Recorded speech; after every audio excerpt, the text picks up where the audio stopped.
Okay, let's get started. So, welcome to Sundays with Dad. Wow. So, What a delivery. I'm delivering. Yeah, he's had a rough night. He just found out he just found out who his true father is. I think you can tell by my attire He's had a rough night. exactly what happened today. Yep. So, my boys went into Pittsburgh and They found out who their father was. Jake Browning played Jorge Pickens. like a backup. Jorge Pickens. Like he did Mason the Rudolph first played like a starter, baby. Like the first time we played Pittsburgh, Jake Browning Played much like that. played the same way. Yeah. So very, very good defense on the road. Kudos to the Pittsburgh Steelers. Here I am. Anyway, yeah, now you can address your little things that you want to address. It's a little... Okay, we're Yeah. over that. Yeah, He's I still got depressed. my Who Day hat on. Yeah. And we're 8-7.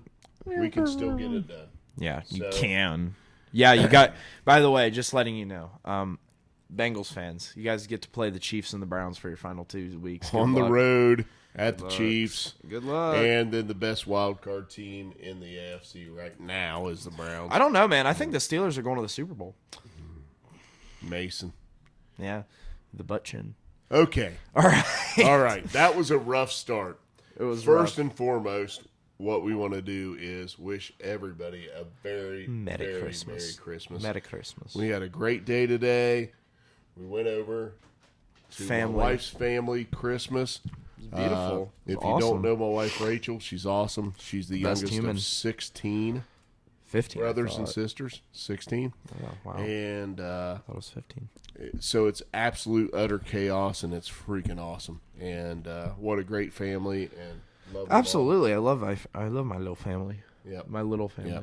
And then 100 people. tomorrow we get to spend time with our side of the family, Woo! little family. Yep. Yep. More family. So I go to s- see my mom. And we're gonna give a shout out, Mamaw. Yeah, why not? Shout out to She Mamaw deserves a Nancy. shout out every time. Yep, she deserves a shout out. I don't know if every I'd time. call her Nancy. That's a little extreme. Well, I have to, so people know. All right. Anyway, we need to get some energy up in here. All right. Yeah. All right. We're done. Merry freaking Christmas! Merry Christmas. It is Feliz Navidad time. It is All right. happy times. We have got to talk football, so we're going All right. to recap. Let's go. Let's start off with Thursday's game. All right. Let's ease the blow a little bit on you. So we had on Thursday we had the Saints versus the Rams. Right. Saints traveled to the Rams, and despite the score being 22-30, so one possession game. This game was Not so much. This game was not close, bro. Not so It was a kind of absolute smacking by the Los Angeles Rams. At one point, they led 27-7. So basically, yeah, there's just nothing you can say here for the Saints. The Saints are doing what the Saints do. They've just been really disappointing. 7-8. They're a Dennis Allen team. It's kind of showing, right? The fact that they're even 7-8 is pretty impressive with a coach like Dennis Allen, but all of a sudden you leave that division wide open for the Buccaneers and the Falcons to take over at any moment. I thought at the beginning of the year, with the defense that they had and bringing Derek Carr in, that they should win that division. Absolutely. Well, they should have wiped it, but And now I honestly think Tampa Bay is a better football team. I wouldn't say they're a better football team, but I say they're a better coached team. But So recapping the game, though, I look at it, and the Rams were able to run the football pretty good against a good defense. yeah, and the Saints couldn't at all. They had their lead back, Alvin Kamara, had 9 carries for 19 yards. So, And yikes. so was it the Rams beating a bad team, or are the Rams sneaky good, sneaking into the playoffs in the NFC? I think the Saints are a dead average team, and I think that's due to inconsistency from week to week. They're one of the most inconsistent teams in the NFL. But I think the Rams are solid. I think they're good. I don't think they'll win a playoff game in the NFC good, but I think that they're make that playoff game close good. I mean, Well, I don't think they win it, but are they dangerous, and could they go off and score a bunch of points? And with the receiving core and Matt Stafford, could he have a game? Nah, I don't think so. Maybe. Okay, well, maybe. I'm just maybe. saying. It's the NFL. Yep, You know, it is the NFL. so, I don't know. But this game really didn't really have much more to say about it. I mean, Derek Carr's stats look really good because he stat padforded him. Stat Padford didn't actually pad his stats. He actually just had a pretty solid game Well, overall. because they were able to run the football and they played with a lead, he only Yeah. threw 34 times instead of 78. Yeah, that is true.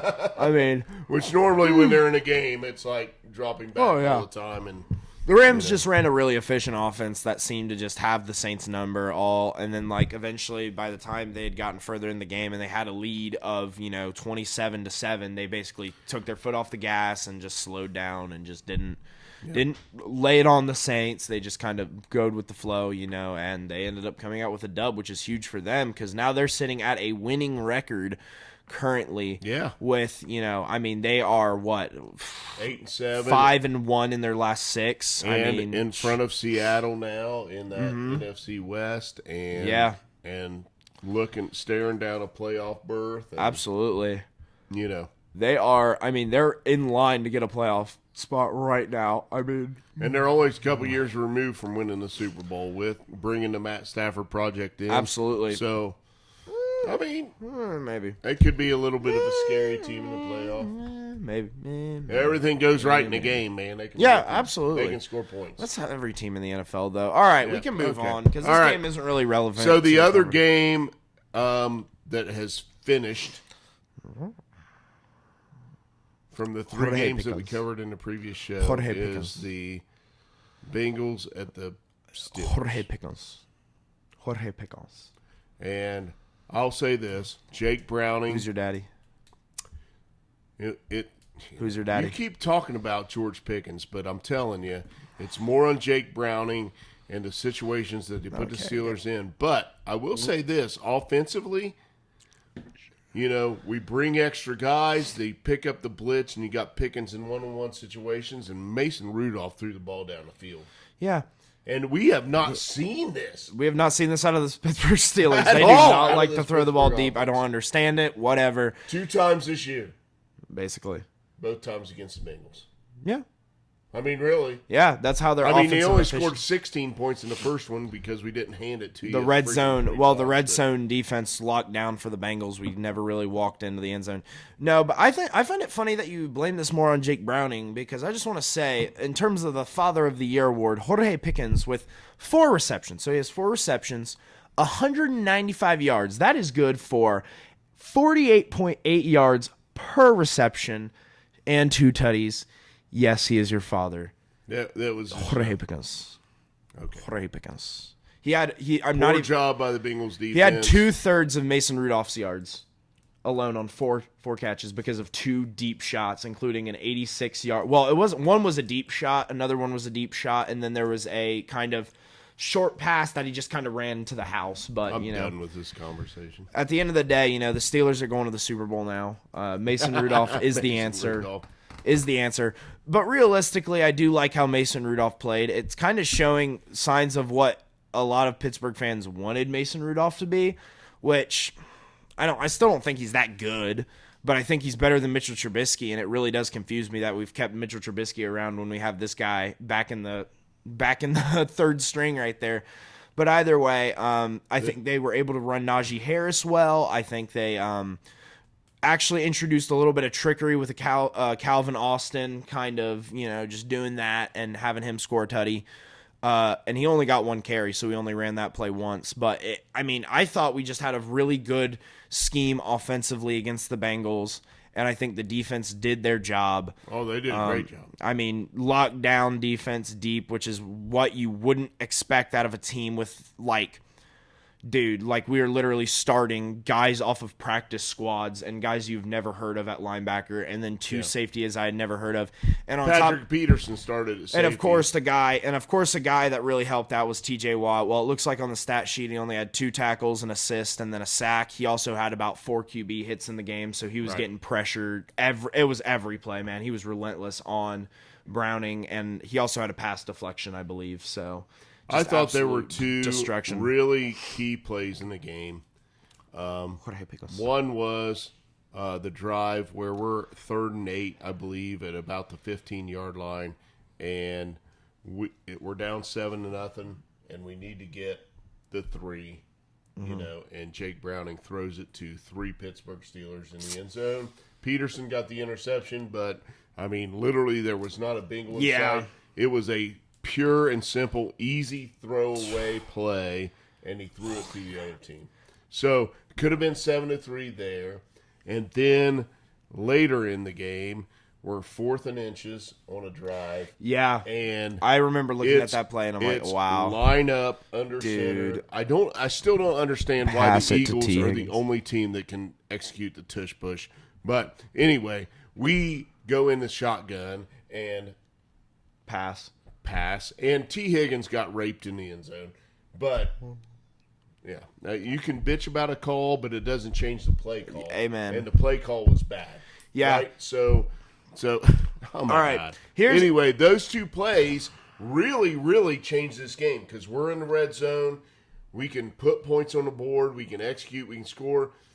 Both of them happened in the first half, and it's like momentum swings, man. Momentum swings, and we end up 24-0 rather than maybe a 17-10 football game at halftime. Something like that. I guess. I don't know. All right. Either way, to end off this little segment of recap before we get to our rundown, because we can't talk about the Bills-Chargers that's currently going on. I just want to read off some of the names that led in tackles for Pittsburgh today. Macau Walker, Elandon Roberts, Eric Rowe, Miles Jack, Chandon Sullivan, and Mark Robinson were all players that got major minutes on this team today, and they were able to hold the Bengals to 11 points. I mean, if you've heard, I know people have heard of Miles Jack, but if you've heard of any of those other guys, props to you, dude, because I had never even heard of them, and they were most of them. And that's your team. Funny thing is I'm pretty sure Eric Rowe specifically was literally an Amazon driver and package worker, and then he got a call from the Pittsburgh Is he Steelers. the kid that started at safety opposite Patrick Peterson? Mm-hmm. Yeah. Yeah, and he had an interception, and he was literally packaging crap for Amazon. Okay, so in the AFC North, we're both 8-7. Boom. But the thing about the Bengals this year, and that you got to remember with that 8-7, is they have 0 wins in the division. They have not beaten a division. Are you serious? We have not beaten a division. You're 0-5 in the division? We are 0-5 in the division. So. Oh my gosh. Yeah. Dude. So we have one more shot. Dude. Browns at home, last game of the year, to even get a dub in this division. Dude. Which I think is. That tells me, representative of the league, very tough division in football. Yeah, because we have a winning record. Oh my gosh, we have 5 losses in the division. It is true. Holy crap, bro. You guys suck. Dude. We suck in the AFC North, but we're actually a decent team in the NFL. Got to be able to win against the AFC North, buddy. I'm done talking about this Bubby. team. I'm done talking about this game. Wait, so you guys are 8-2 outside? You guys are funny. You're a funny team this year. Anyway, let's get this rundown going. Yeah. All right. So we're going to start off with the most entertaining game of all time, the matchup between Sam Howell and Zach Wilson. This is in New York. So the Commanders at the Jets. Who you got? What an ugly, tough game to pick. There's actually a lot of tough games this week to pick. And in this situation, I feel like it's just the onus is on. I think the Jets have a better defense, and I think Zach Wilson at home will be good enough to get it done. Yeah, that's fair. So I'm taking the Jets. I'm going to take the Commanders. I think the Jets are at 5 wins now. Yeah, they're at 5-9. While their defense is very good and the Commanders have a really bad defense, I think it kind of evens out with the fact that like the Commanders do like to put up yards, and I think they're a decent counter to the Jets' defense. It'll be very interesting to see. It really depends on turnovers, in my opinion, with Sam Howell, but I am going to take the Commanders because I don't think Sam Howell turns over the ball that much. But anyway, who knows? All right, next. Jets win. Okay, right, go. Next game, Lions at Vikings division matchup. Who you got? Interesting. I thought Nick Mullen and the Vikings played really good at the Bengals last week. They got out to a quick lead and then were not able to hang on. Bengals were able to put some points on the board in the second half due to some really honestly, some bad execution by the Vikings. Vikings should have won that game. If they get the quarterback sneak on fourth down, Vikings win that game at Cincinnati. If they can cover T. So Higgins. it's not a cakewalk for the Lions to go in there. No. But they're a better football team with what they've got in health-wise, so I'll take the Lions. Yeah, I'm going to also take the Lions, and it's basically boils down to What's up, dude? Hey, bud. Well, the Vikings have been kind of in a backslide. They did play well at the Bengals. Problem is, man, the Lions are hungry, dude. They need one more win to clinch a home playoff game.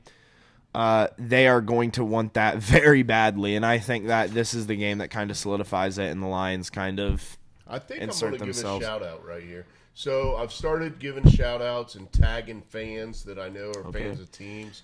So I'm going to give a shout-out to an old friend of mine. His name's Travis Velarde. So shout-out, Trav. I know you love your Lions. And I'm actually, we've kind of been closet Lions fans this year. I mean, I'm a So Jersey. we like Dan Campbell. We like the roster there, and I like what they're doing. teams that have suffered for a long time. I like that locker room. So hope the Lions win. If they win this game, I feel like they've put themselves in 11 dubs. I mean, 11 wins. I mean, honestly, if you look at just the remaining schedule, the Cowboys have a gauntlet, right? They have 3 big games coming up. They're undefeated at home, though. The Eagles don't really have, but if the Eagles-Cowboys drop one, right, and heck, even the Niners drop 1 or 2, because they could drop one to the Ravens, which we're going to talk about.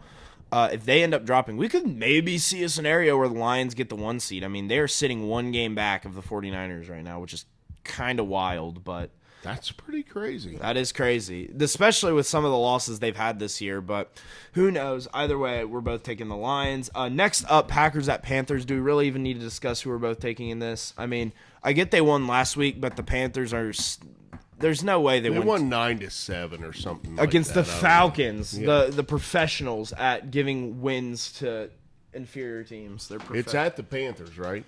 yeah. So let me think about this. Yeah. I'm taking the Packers. I'm going to take the Packers. Home field advantage doesn't exist for Carolina because literally, I mean, Not good. you're selling I think tickets for 50 cents. The Packers have been somewhat surprising for me this year. I thought they'd be not as good. What in the F was that? Don't worry about it. It didn't pop up. That's not going to show up on the show. Nope. All right. Thanks for Whatever. We got some audio that was kind of Siri decided to turn on for no reason at all. All right. Never mind. Packers. Go Yep. on. Let's All go. right, moving on. Seahawks at Titans. Who you got? That's it. I mean, this is such a weird matchup. It is really weird, and I think I was reading something about Tannehill coming back this week. What? Why would you? Levis is out, Oh, so that's weird, right? So Levis whoever's starting is at quarterback for the Titans, I'm still taking the Seahawks. Tannehill, but they're at home, and Mike Vrabel, and he uglies the game up. Oh my and gosh! I feel like he could really mess with these teams, and I'll take the Seahawks. There you go. Yeah, the Titans are sitting at a sick 5-9 after being the 1 seed in the AFC like 2 years ago. So yeah, I'm definitely taking them Seahawks. Give me Pete Carroll. Next up, we have the Colts at the Falcons. Now, this is actually a very important game for both teams. The Falcons Very important. they need a W to stay in their division race, and so do the Colts. Both of these teams are desperate for a win to stay in their division race. Honestly, if we were going to do 5 big games, which we're only doing 3 just because of the 3 games that we covered the week before. So we're only doing 3 big games, and I think this would probably be up there. This is a very important game for both teams. Both teams kind of, in my opinion, when coached well, embody average. I think that the Falcons are very average when they decide to use their talent. I think the Colts are kind of show that they're pretty average or slightly above average. But either way, what do you got in this game? Colts have played really well against some good teams. Yep. Particularly the AFC North. Like they kicked the shit out of the Steelers last Yeah, week. with Mitchell Trubisky at quarterback. And I wouldn't call that a played good the Browns team. really tough They did. with PJ Walker at quarterback. They beat the Ravens. They beat the Ravens at the Ravens. So, I mean, for me, I just feel like the Colts are a better football team. I actually like Garner Minshew, we said from the beginning of the season he probably should have been a starter. Anthony Richardson isn't bad. Like we saw, not bad, but I felt it was a learning opportunity, and Minshew was the better quarterback. So yeah. So technically, he could be the first string guy in our opinion, our humble opinion. I think he should. But so I will take the Colts in this game. I think they're a better football team. Yeah, I'm actually going to take the Falcons here. They're sitting at 6-8, and oh my gosh, I criticize every single one of my picks. And Arthur Smith is really stupid, but this is at Atlanta, and I do kind of like the Falcons in this game. Just using that home field advantage. The Colts are a little too hot. They just got beat by the Panthers. Yeah. Okay. Like, who else did the Panthers beat, actually? Who else did they beat? I can't even remember. I mean, but either way. I'm not sure anybody cares. Yeah, really, who cares? What's the next game? The next game is Jaguars at Buccaneers. So. And this is a very interesting game to talk about right after talking about the Colts. Because if the Colts win and the Jags lose... I'm sorry, can you just look at the screen? Because this is the game that the Panthers first won. The Texans, right. Okay. All right, anyway, we can move on. That's fine. But let's say the Colts win and say the Jags lose. Yep. That AFC South gets super interesting. If a game that we are about to talk about later, the Texans, if they end up taking a dub and the Jags lose, then all of a sudden, they're all the same record, right? Every win is now so vital and important because there's like a 90% chance that if you don't win out, you could be just straight up out of the playoffs. Very funny thing, though, beginning of the year, we would have said crappiest division in the AFC, and it still probably is. It is. But, I would not have given the Colts or the Texans a chance. I would have said the Jags are clearly the better team in this division. Yeah, we did say that. Now, they got to go to the Buccaneers and win probably a very tough football game, which I know I should probably pick the Jags. But I'm not. I'm taking the Buccaneers. Yeah, Jags have been on too big of a backslide for me. They're frauds, but let's be real. The Buccaneers aren't really that special. The spread on this game is 1, which I think is very reasonable. This is a big deal for them, too. Oh, it is. Both these teams have a big deal in this game. But you know what? I'm personally going to go with the Jags. I think they wake up just a little bit. I think the QB gap is pretty big there. I think that Baker's a little bit too much of a system guy to coordinate a W here against the Jags, but the key factor of this will be how good does each defense play, right? So that's true. Either way, moving on, we got the Cardinals at the Bears. This one really shouldn't even be discussed. This is like both these teams are going to be picking in the top 3 no matter what, I think, but the Bears obviously not because of themselves, because Carolina traded them their pick. I don't know. I mean, I feel like the Bears are sitting here. If they could take a dub here, I think that would be huge for them, honestly. More so than a loss. I know that their pick is sitting at, I think, 5 right now. But I think a dub here means a lot more because if the Cardinals get up and if Kyler Murray starts to play bad, which he's been pretty below average in the past couple weeks, which then again his roster sucks. But if they panic a little bit, they might get value out of the Cardinals and they might trade for the first overall pick, which Cardinals, Patriots, those guys are some of the contenders that are looking for that. So I would say I like the Bears in this game personally. The Cardinals haven't been terrible. I mean, they've been bad record-wise, but, I mean, since Kyler Murray's came back, they've actually, done something. Yeah. But either way, I'm going to go with the Bears to win this game. For 2 lower-tier teams to play, I think this is actually an interesting game. I do think it is. Because there's a couple really fun quarterbacks to watch in this game with Kyler Murray and Justin Fields. So I think I wouldn't mind watching this game. I'm literally just taking the Bears because they're at home, and I feel like starting to find some things. Yep. I actually am starting to turn on Eberflus a little bit as a head coach. Yeah, I think we've both been on that. If they build some momentum at the end of the season going into the draft, because they've got Carolina's pick, right? Yep. And they got their own pick. So... Yeah, they can easily get a tackle. I mean, there's a couple tackles that are projected to fall to that 6, 7 spot. Get a tackle there. Draft early Marvin. I think they're a gritty team. You got them at home. Yeah. The Cardinals are kind of a dome team, and Yeah. so you got them in Soldier Field, and I don't know even what the weather situation is. I don't think it's going to be bad, but it's still outdoors. It's still damp, cold, wintertime. I'm going to take the Bears. I am too. All right. Next up, if this would have been 5 years ago at this point, maybe 7, I don't know. It's been a while. 7. If this would have been like 7 years ago, this would have been a really great matchup. It's Patriots at Broncos, and now we sit here and we watch. Oh, Garbo. I mean, the Broncos aren't trash, but I mean, the Patriots are just. The Broncos definitely aren't trash, even though, again, I can't stand Sean Payton. I know you can't. You say it almost every times over. But I got to give a shout out on this game. Can I give a shout out on this? I don't care. Go ahead. Don't be so. I'm not. Whoa! Don't be so dismissive with the shout out. I just said. I just give a shout out. I don't care. I didn't say anything violent. I'm gonna give a shout out to my cousins. Most people don't know that I'm very close to a couple Broncos fans. So my cousins, Kevin and Kirk Edgington, actually grew up in Colorado for some time. That's sick. Their father was an administrator in a prison system. They were in Colorado, so they are actually Broncos fans. Good for them. So I'm going to give a shout out to Kev. I got to see him this week. Unfortunately, it was at a funeral. But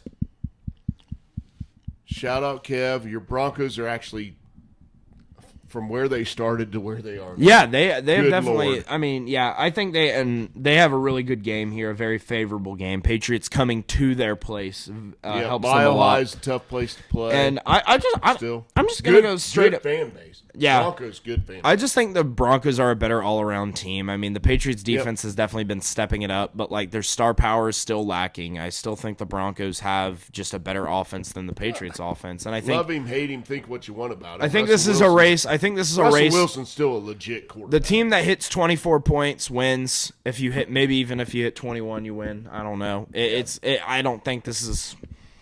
I mean, it's not going to be very pretty, but I do think the Broncos will win this game. All right. Shout out, Kev. Good to see you. I'm taking the Broncos, too. There you go. All right. 2 more games here before we get into our big 3. The Raiders at the Chiefs. I'm going to go with the Chiefs. Story. Do I have to talk about it? No. I'm taking the Chiefs. Yeah. I do like Antonio Pierce. We've talked about it. Yeah. So what he's doing with the Raiders. I do like him. He's stuck in games. I think he's good, and we know who the Chiefs are and where they're at. Struggling on the offensive end, but going to be super ass dangerous in the playoffs. I mean, they're going to be a hard team to beat. I mean, if you look at the Raiders' recent games, and Antonio Pierce is a defensive-minded coach, 16 points allowed, 20 points allowed, 31 points allowed, 3 points allowed, 21 points allowed. The 21 has a little asterisk by it because it's the Chargers, and they were beating them by literally 60 points. So it's like, who cares?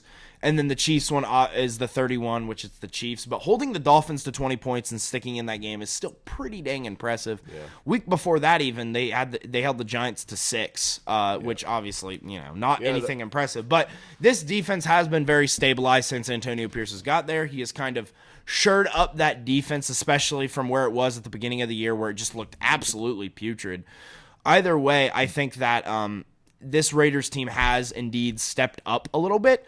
At the same time, they did play the Chiefs at home 4 weeks ago, and they did lose by 2 possessions. Yeah, I'm just going to say the problem with however good the Chiefs' defense is, their offense or however good the Raiders' defense is, their problem is their offense against the Chiefs' defense. Absolutely. It's just not going to be good enough. Yeah, when you're either relying on Aiden O'Connell or Jimmy Garoppolo with one leg, then it's not pretty. The Raiders are in a really bad spot quarterback-wise.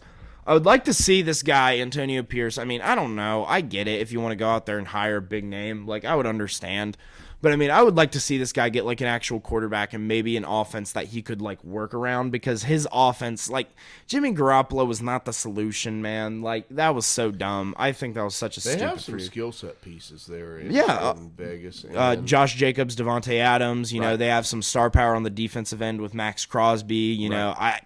They have stuff. It's just that I feel like they haven't formulated it all together. The defense is starting to get a little bit better, but I think that it could use a little bit more star power, and obviously the offense needs a quarterback. we're hiring coaches, firing coaches, hiring coaches, firing coaches, Yep. and can't find consistency. Gotta find consistency. So, but I agree with you. Need a leader, need a solid quarterback, and you've got some pieces here. Could be a good team, but this week, which is what we're talking about this week, not good enough to beat the Chiefs in Kansas City. All right, next up, Tyrod Taylor in Philly. Giants at Eagles. Give me the Eagles. They've been on a backslide. They have been. They're going to wake up against – dude, they're playing Tyrod Taylor. I mean, I know they played Drew Lock last week, but, like, the difference between that is, like, at least the Seahawks have DK Metcalf, Tyler Lockett, Jackson Smith, Nick Jigba, Kenneth Walker. You know, they have pieces to help their quarterback. The Giants have Saquon Barkley. This is a good game, a good opportunity for the Eagles to right the ship. Absolutely. And then really get focused going in the last 2 weeks. They have Get a ready for really the easy playoffs. schedule. I think We looked at this. I think we mentioned it we last laughed. show. We laughed at it. But So, I'll take the Eagles. Yeah. All right. Big 3 time. Are you going to make it? Yeah, no, I'm going to pass out right I here. know it's awful late. Yeah, it's been a busy Can day, we do man. a score check on the Yeah, why Chargers not? game? 10-7. Let's see. 14. Oh, Buffalo's come into their own. Buffalo is taking the lead. And they're using Stephon Diggs just as they should. He is definite, dude. If the Bills find a way to keep Stephon Diggs, I will be amazed because they are George Pickensing him right now. But the difference is that George Pickens is not a proven talent as much as Stephon Diggs is. So, And all right. it's So bad. it's 14-10. Yeah. All right. Buffalo's up, and we know who's going to win this game. But Yep. anyway, all right. So let's get to our top 3 games, and number 3 is The Browns at the Texans, both teams playing for a playoff spot. Huge AFC playoff implications, not just for the Texans and their divisional race, but also for the Browns and their wild card race, and even the Texans in their wild card race. Yeah, So we're this is going a- to talk about another game here in a minute, which is the Ravens at the Niners. And the Browns are at 9 wins. So if they win this game against the Texans, Ravens drop to the Niners, it gets a little interesting in the AFC North Absolutely. for that number 1 seed in the AFC. Yeah, I think the Browns do have a decently favorable schedule. They have to travel to Cincinnati and they host the Jets at home. But here's the problem with this game is that the Browns have been pretty dang mid or even slightly bad away from home. They're 2-4 while they're 7-1 at home. So, and they are playing away in Texas against the Texans. And I get they don't have C.J. Stroud back. They're rolling out with Case Keenum, which isn't the best situation. But he's a solid back. But across from him, Joe Flacco's Lot of playing, and I know Joe Flacco is an experienced vet, and he's he's been playing decent. He's an experienced vet, but he's the 4th quarterback. Yeah, We're the number 4 in Cleveland right now. this team is very injured and it's very hurt.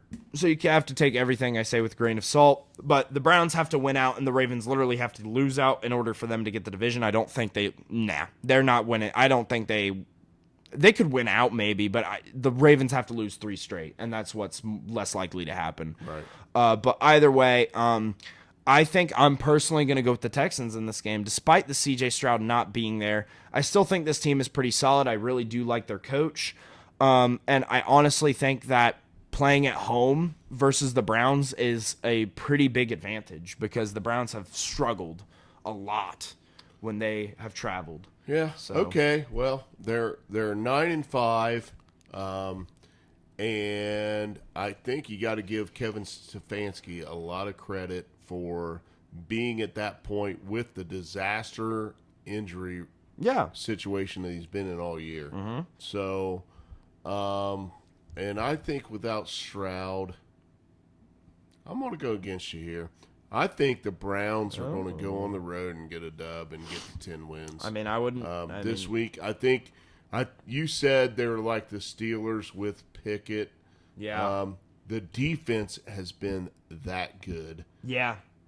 Absolutely. The You know, defense and- has just been. Yeah, with the backup quarterback situation in Houston, I think the defense is going to be good enough. Might be a really ugly game. I don't even know what the over-under is. I probably would take the under on this game and expect a 20-13 win, or even lower than that, a 16-13 type. Yeah, game. I think this is it's going to be a very low scoring affair. Browns defense and just the struggles of the Texans offense. And I think the Texans defense is decent enough despite not having their star edge rusher, but I just think the playing away thing for the Browns is what's going to get them kind of. They've been on a really big hot streak recently, honestly. They have won, let me look here. I think it's 2, 3. They've won 5 of their last 7 right now, so they're 5-2 down the stretch here. And Here's the key to the Browns. that's tough. Key to the Browns: don't turn it over. Real. That's absolutely true, I think. I think that will be the key, and if you can force Don't turnovers, turn it over. then Good special teams play, good field position. Flacco do your job. I don't know. The roster's better than the Texans. I agree. All right, moving on. This game is kind of really interesting because both these teams have struggled against good teams, which the Cowboys finally got their illustrious win over a team with a winning record in the Eagles. But they both have struggled with good teams. The Cowboys are going to Miami, which I think is huge. That Miami has one of the best advantages in the league with just the sun and the way that it advantages on the enemy sideline, which is just so stupid. But, it's just smart engineering. Either way, I think this is like a really, really, really, really interesting game. Both these teams are sitting at 4 losses, I believe. Yeah, 4 losses. Cowboys are trying to hang on and dangle that division, man. They are hanging on by a thread with the schedule that they have upcoming, and I think they literally love the Seahawks right now for that big play at the end of the Philly Seahawks game because they lost. And then the Seahawks helped him hold serve, to stay in that division lead. Yeah. But when they get away from the friendly confines of Jerry World, do they struggle. However, Miami, nice place, beautiful, sunshine. Yep. So who you got? Okay, I thought you were going to go into detail on that. I actually have the Dolphins in this game. I just think, like you said, Cowboys struggle away. Dolphins are great at home. Cowboys are great at home. Dolphins are okay away.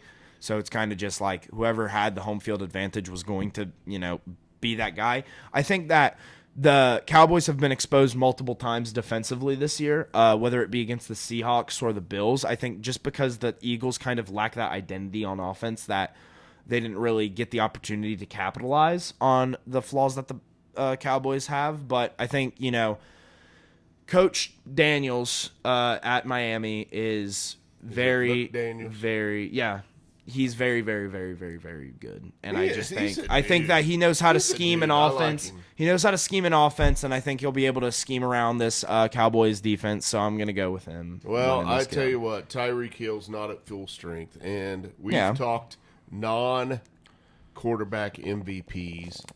We've had this conversation a couple times in the last week or so, and Tyreek Hill is a game changer. So if he's not 100%, not fully healthy, I don't know. I just got a feeling. Honestly, this is a gut. I feel like the Cowboys are going to go in there and win a game. We said in the NFC at the beginning of the year that they were a team that had a chance to get to the Super Bowl. Yep. Not a big chance, but a chance. Yeah.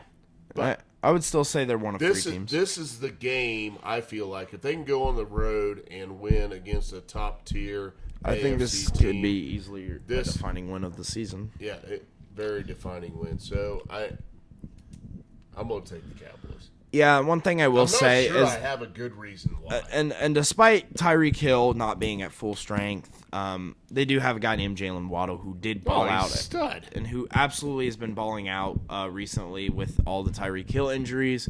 He has been very, very, very, very good. He likes to get receptions and he likes to get yards, and I think that he's is a good at really key part of his game.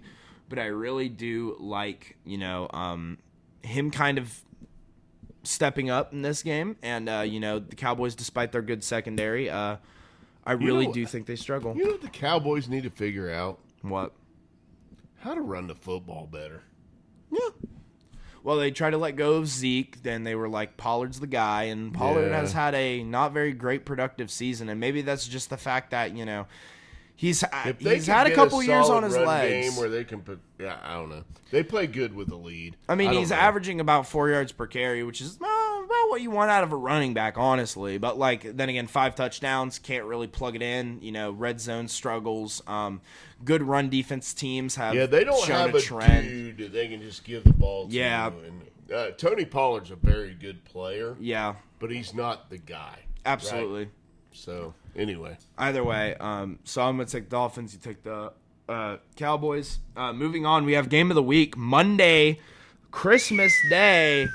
Top of the heap in both Yeah, this is the battle of the Conferences. ones. This is the battle. both conferences. We top have a of the heap. rematch of a Super Bowl here. we This have is the Ravens freaking- and the What a 49ers. freaking great Christmas Day game. Honestly, yeah, they 1 nailed the o'clock. scheduling. Christmas Day, you get up, you have your freaking sausage and egg casserole, you have some coffee, you open some presents. You Yep. play with the kids, you eat a little lunch, some ham, turkey, maybe you have prime rib, whatever you do on Christmas. And then at 1 o'clock, 1 o'clock on Christmas Day, You sure it's 1 o'clock? Is it 1 o'clock? I'm pretty sure it's 1 o'clock. I'm pretty sure it's 8:15, buddy. It's Christmas night, my guy. It's Christmas night. Never mind, take back everything I said. Yeah, the Eagles and Giants and the Raiders and Chiefs, who we talked about earlier, also on Christmas Day. He was confusing the Raiders and the Chiefs. I which are was 1 o'clock. confusing the Raiders. and Either Chiefs. way, take me out. You're what? I'm an idiot. I'm dumb. But so okay, now Christmas night, right? You've got all Christmas. You've reheated Day. the leftovers from earlier in the day. Exactly. Yep. You get a little reheat. Yep. You might have a little whisper, Okay.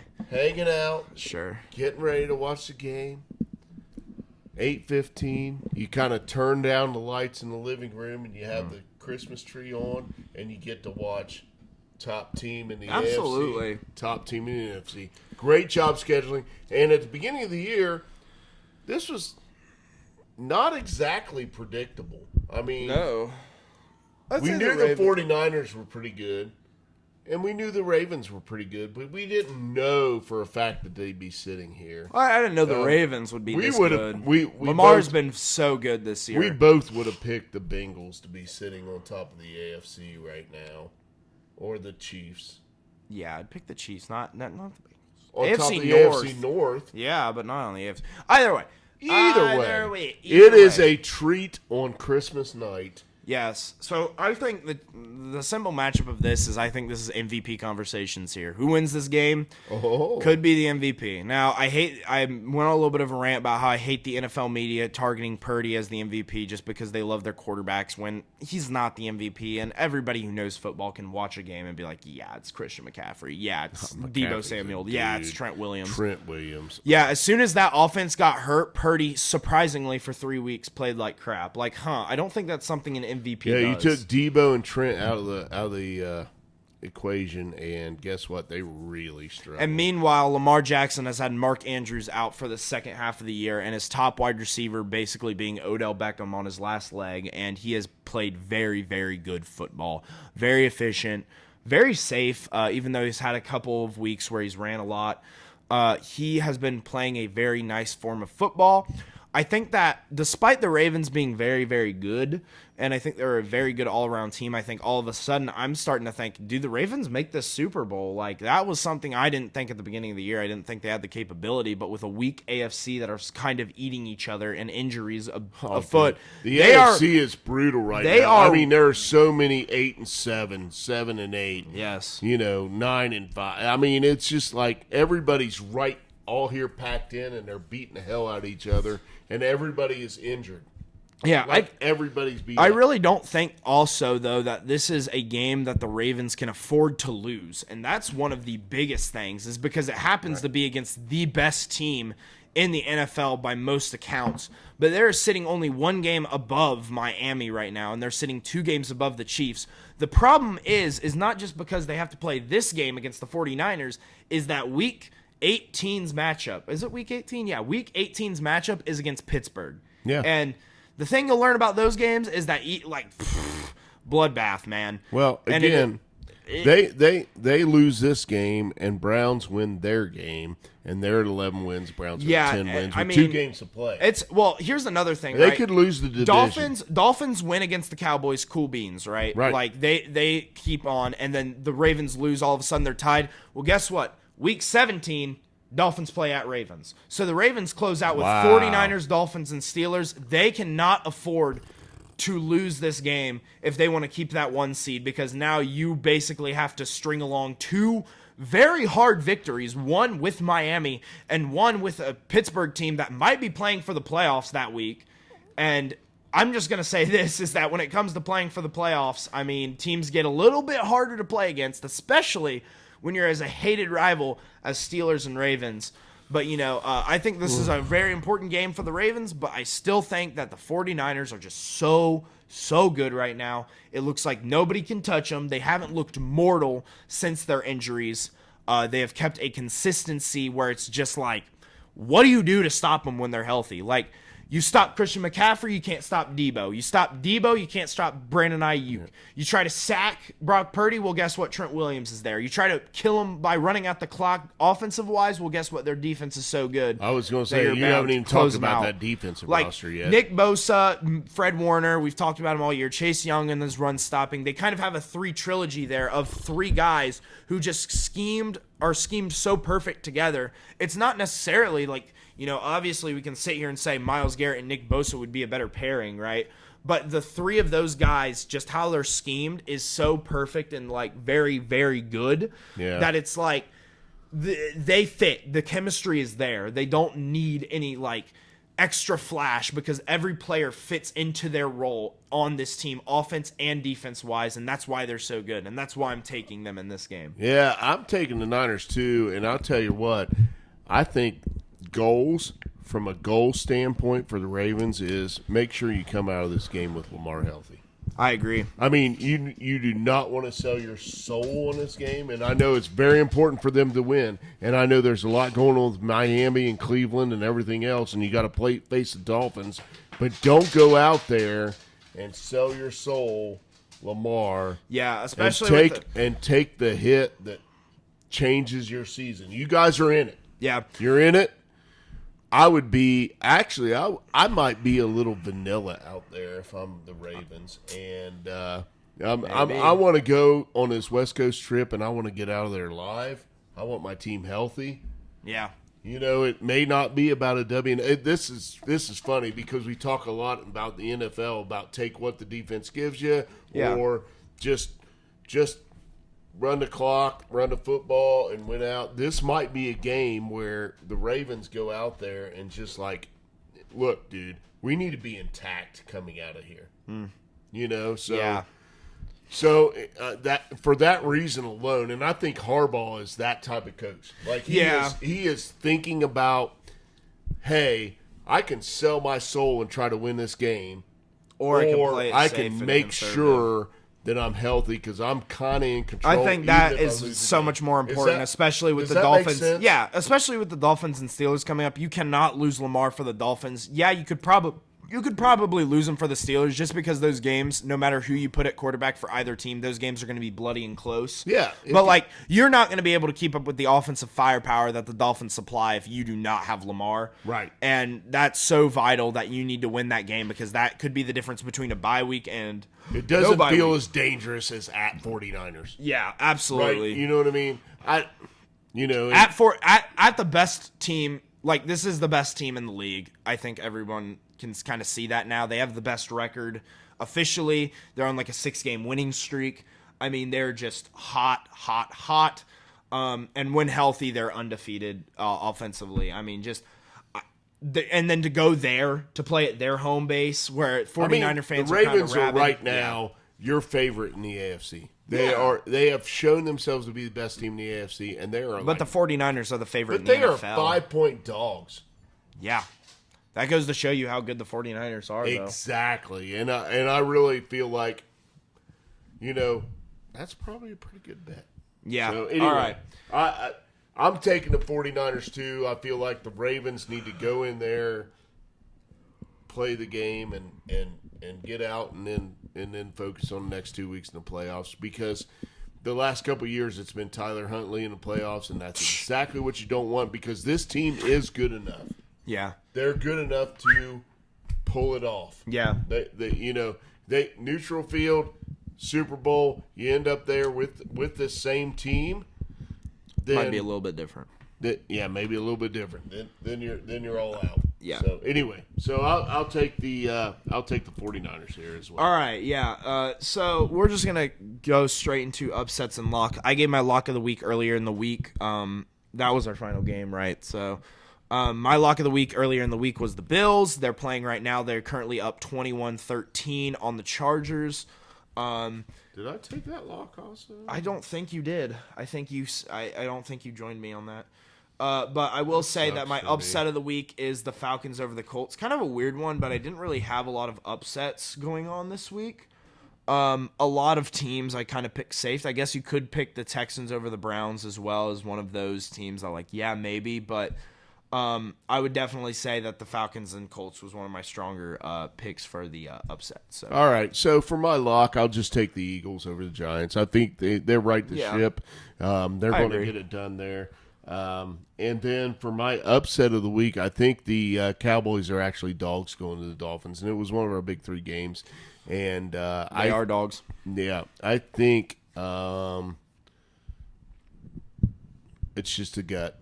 It's just a gut. It's just a gut. I'm going with the Cowboys in that game, and that's my upset. So. All right, and then now for my picks on who. Yes, let's go. So my first one. This is a really hard week. A lot of the spreads are really like. A lot of the spreads are close, and a lot of them are not obviously. I mean, you close. think about the Cardinals-Bears game. It's like two lower tier teams, and it's a very hard game to pick. Yeah. But either way, my first one that I actually feel decently confident in is Patriots plus 7.5. I think that's a really big spread for how low scoring of a game that I think that will be.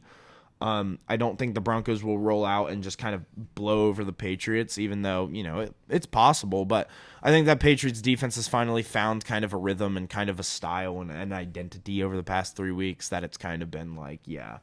I think they're going to do a good job of holding a low score, and I think that predicates a big spread that won't cover. I don't hate the half-point hook.